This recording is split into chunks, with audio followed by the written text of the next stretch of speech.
नहीं खड़ा कर सकते। ठीक है, पोलस्टर का भी आ गया है, पोलस्टार का भी आंकड़ा आ चुका है, बीजेपी को 106 से 121 सीटें। यहाँ पर भी देखिए बीच का रास्ता दे दिया पोलस्टर ने, और यहाँ दोनों को बहुमत दे रहे हो, दोनों को बहुमत दे रहे हैं। अन्य को मिल सकती है 0 से 8 सीट। मुझे इस आंकड़े पे थोड़ा सा डाउट है, 0 से 8 सीटें नहीं, क्योंकि वहां पे जो मुकाबला दिख रहा है वो कांग्रेस और बीजेपी के बीच ही है। तो 106 से 116 बीजेपी है, कांग्रेस 111 से 121 और अदर्स 8 पर। शरण जी क्विक फटाफट बोलते चले। मध्य प्रदेश में इस बार महिलाओं ने बहुत बढ़ चढ़ के वोटिंग की है। पिछली बार 1,51,00,000 महिलाओं ने वोट किया था। इस बार ये आंकड़ा 1,82,00,000 है। 31 लाख महिलाओं ने ज़्यादा वोट किया है। और इसकी एक बड़ी वजह जो लाडली बहना योजना इस बार शुरू हुई, पहले लाडली लक्ष्मी थी, इस बार लाडली बहना योजना शुरू हुई। तो माना जा रहा है कि इसमें से एक बड़ा हिस्सा महिलाओं का जो ज़्यादा वोट पड़ा है वो बीजेपी को जाएगा। तो इसलिए मुझे लगता है कि ये जो आंकड़े हैं इसमें कुछ सच्चाई हो सकती है। ठीक है, सच्चाई हो सकती है, लेकिन मैं एक बात यहाँ पर जोड़ना चाहूंगा। मैंने कहा था वहां पे बहुत ज्यादा लोग ये देख रहे हैं ग्राउंड में, कहीं उनको लग रहा है कि यहाँ तो कांग्रेस का परसेप्शन अच्छा है। वहां परसेप्शन की लड़ाई थी। और मैं ये बता दूं शोभना जी, आज से 6 महीने पहले अगर आप मुझसे पूछते तो मैं कहता बीजेपी वहां 70 सीटें भी नहीं ला रही है 230 में। ये सिचुएशन मध्य प्रदेश की ग्राउंड से, क्योंकि मैं मेरा खुद का राज्य, गृह राज्य है, मेरा घर है वहां पे एक छोटे से ट्राइबल विलेज में, मैं जाता रहता हूँ वहां पर और बड़ी बारीकी से नजर रखता हूँ। तो बीजेपी ने बहुत अंतर पाटा है, ये कहा जाए तो गलत नहीं होगा। साधना जी, कांग्रेस मध्य प्रदेश में पूरी तरह से आश्वस्त दिख रही थी, लेकिन एग्जिट पोल के जो आंकड़े हैं वो आपके हक में जाते हुए नहीं दिखाई दे रहे हैं।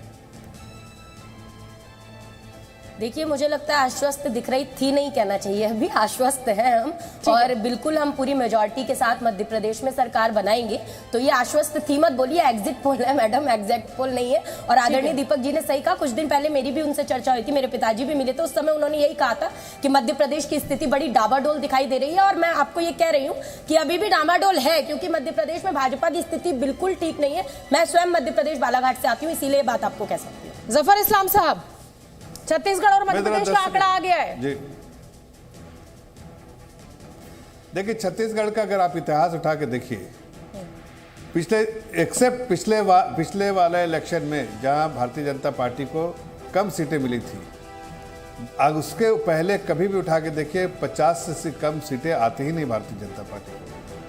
तो मुझे लगता है कि वही ट्रेंड वहां रहेगा, वोट परसेंटेज भी मेंटेन रहेगा और हमें 50 सीट से कम नहीं आएगी छत्तीसगढ़ में। जो एक ट्रेंड है वहाँ के लोगों का प्यार, जो भारतीय जनता पार्टी को आशीर्वाद देने का तरीका, कम से कम 50 सीटें जरूर देते हैं और वो दिखेगा आपको आने वाले रिजल्ट में 3 तारीख। मुकेश जी, जहाँ तक मध्य प्रदेश की बात है, हाँ। देखिए मध्य प्रदेश की जो बात है, हमने हो सकता है कि लोगों का परसेप्शन होगा, लेकिन लोगों का परसेप्शन जो इनिशियली था वो बाद में लोगों का परसेप्शन। जफर जी, आपको मैं रोक रही हूँ, छत्तीसगढ़ का पोल भी आ गया है। बिल्कुल, बीजेपी को 30 से 40 सीटों का अनुमान लगाया जा रहा है, कांग्रेस को 46 से 56, यानी कुल मिलाकर अगर हम इस सर्वे की बात करें तो इसमें दीपक जी मुझे लग रहा है कि बीजेपी को क्लियर मेजॉरिटी कांग्रेस को दिख रही है।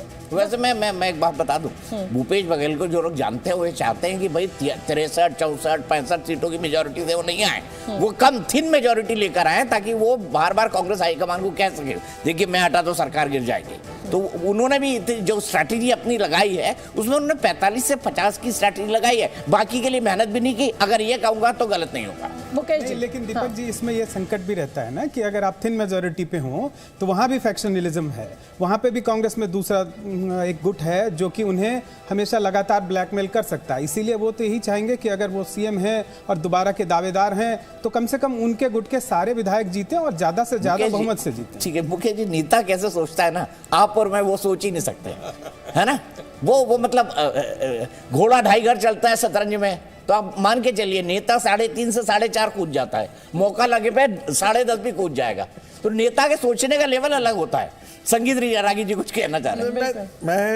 मैं कहता हूँ कई बार लोगों नेता को बड़ा लोग कई बार पेजोरेटिव टर्म, जिसको नेगेटिव टर्म्स की हम बात करते हैं, उस दृष्टि से देखते हैं। हम और आप बड़े आसानी से क्रिटिक कर देते हैं।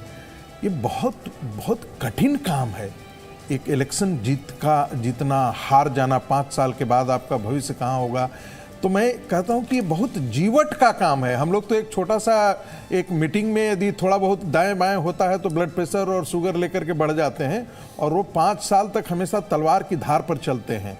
तो मुझे ऐसा लगता है कि आप जो कह रहे हैं, इस पर मैं आपको एक जोक सुनाऊंगा कि नेता कैसा बना देते हैं मतदाताओं, मैं सुनाऊंगा आप पे, लेकिन मैं आपको एक बात बिल्कुल सहमत हूं कि उनको वो जिस दृष्टि से सोचते हैं ना, हम और आप उसके नजदीक पहुंच भी नहीं पाते हैं।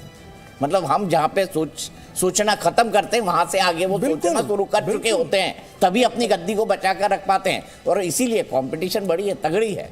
और जितना मुकेश भाई, मैं ये पूरी बात आपको विशुद्ध जानकारी के आधार पर बोल रहा हूँ। हमारे मुख्यमंत्री भूपेश बघेल जी है ना, जो मध्य प्रदेश में तो सभी छत्रपों के लिए कहा जाता है, चाहे वो गहलोत हो या बघेल हो, मजबूर सरकार नहीं। पिछली बार तो छत्तीसगढ़ में जब शुरू हुआ था कैंपेन, तो बीजेपी कहीं अपने को लड़ाई में मान नहीं रही थी, और बीजेपी की कांग्रेस की मानी जा रही थी स्पष्ट बहुमत मिल रहा है, बहुत आगे हैं, इतनी योजनाएं और कौन सा गोबर और बहुत योजनाएं उन्होंने शुरू की थी। लेकिन धीरे धीरे जब कैंपेन बढ़ा तो बीजेपी को पता चला कि साहब हमें जो बताया जा रहा था वो तो सही नहीं है। तो जो प्रधानमंत्री की 3 मीटिंग वहाँ लगी थी, उनको बढ़ा के जब कैंपेन खत्म हुई तब तक प्रधानमंत्री 9 मीटिंग वहाँ पे एड्रेस कर चुके थे।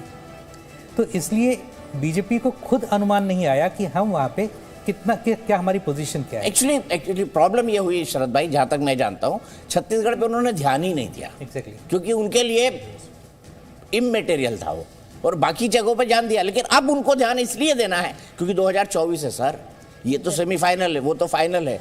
जो लड़ाई है वो सब उसी की है, और उसी के हिसाब से ये परसेप्शन और गोटियां बनाने की कोशिश कर रही है। लेकिन दीपक जी, आप भी जानते हैं कि पिछली बार 2018 में जो सेमीफाइनल था, और जब उसके नतीजे इन्हीं 5 बड़े राज्यों के आए थे, तो कहा गया था कि भाई ये तो बीजेपी के लिए बड़ी मुश्किल है। लेकिन लोकसभा में जो नतीजे थे वो बिल्कुल उलट गए थे, और कांग्रेस तो एक तरीके से साफ हो गई। इसका भी मैं आपको जवाब दे दूं। बिल्कुल, इसका भी मैं आपको जवाब दे दूं। देखिए, मोदी जी जब काम करते हैं ना, वो कई परसेप्शन के साथ करते हैं, है ना।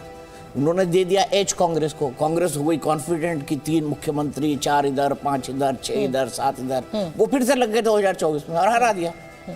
तो थोड़ा सा रूम दे देते हैं वो विपक्षी, मुझे लगता है विपक्षी, वो विपक्षियों को भी थोड़ा सा रूम दे देते हैं। पुलवामा के बाद जो एक राष्ट्रवाद की लहर उठी, उसने ज्यादा बड़ा योगदान और ज्यादा बड़ी मदद बीजेपी। एक ही लाइन जोड़ना चाहता हूँ शोभना जी, एक ही लाइन मुकेश जी, सिर्फ 1 मिनट।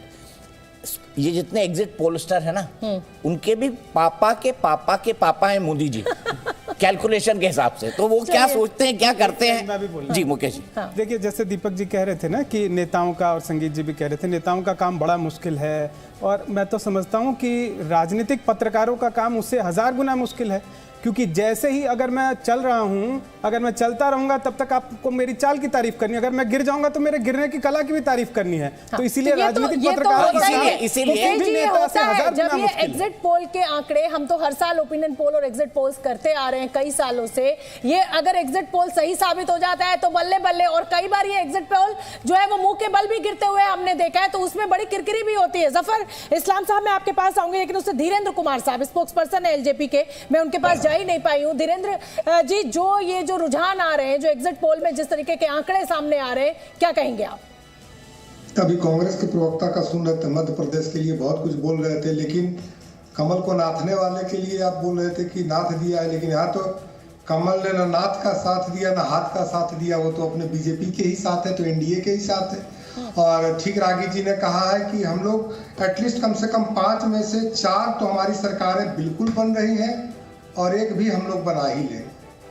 निश्चित तौर पर एनडीए की ही सरकार बनेगी इन 5 राज्यों में, मुझे कोई इसको कहने में दिक्कत नहीं है। मोदी जी का मैजिक था, है और आगे भी जारी रहेगा। चलिए ठीक है, बताइए साधना जी, क्या मोदी जी का मैजिक है, था और रहेगा?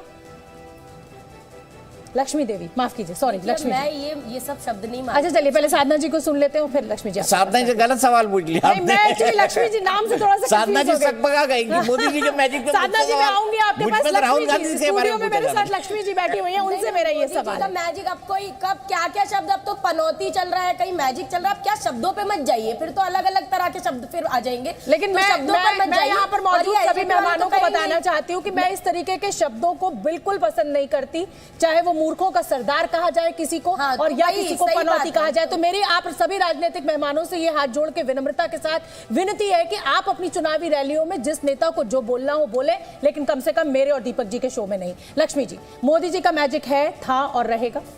बड़ी बात, मोदी जी बड़ा का दावा किया मैजिक गया है। है, इसीलिए वो इतने राज्यों में जाके वो प्रचार कर रहे हैं। अगर नहीं होता तो शायद किसी और को भेजते, इसका मतलब है कि वहाँ के जो स्टेट में जो भी है वो डिपेंड कर रहे हैं कि मोदी जी आएंगे तो तभी वहाँ पे सीट्स जीत पाएंगे और लोगों को इम्प्रेस कर पाएंगे, वहाँ से वोटर्स को इम्प्रेस कर पाएंगे। तो मुझे लगता है कि वो दिखता है, बट वो सीट में कन्वर्ट होता है नहीं होता है वो नहीं, और रिजल्ट के बिल्कुल, बाद। कर्नाटक के नतीजे, हिमाचल प्रदेश के नतीजे, हालांकि अगर गुजरात के नतीजों की भी बात कीजिए, सारे आंकड़े पिछले जो भी चुनाव हुए वो सब हमारे सामने है। और ऐसे में शरद जी आपके पास आना चाहूंगी, राहुल गांधी ने जिस तरीके से दमखम लगाया है, खासतौर पर मैं तेलंगाना का जिक्र करना चाहूंगी, कहा गया है कि जो स्थिति मध्य प्रदेश में 6 महीने पहले बीजेपी की थी वैसी ही कुछ स्थिति कांग्रेस की थी तेलंगाना में, तो उसका क्रेडिट भी क्या राहुल गांधी को मिलेगा? देखिए, उन्होंने जिस तरह से अपनी यात्रा निकाली थी तो उसका दक्षिण भारत में काफ़ी स्वागत हुआ था। और खुद कांग्रेस के लोगों का मानना है कि तेलंगाना में अगर कांग्रेस को थोड़ी सी बढ़त मिलती हुई दिख रही है तो उसके पीछे राहुल गांधी और साथ में वहाँ के जो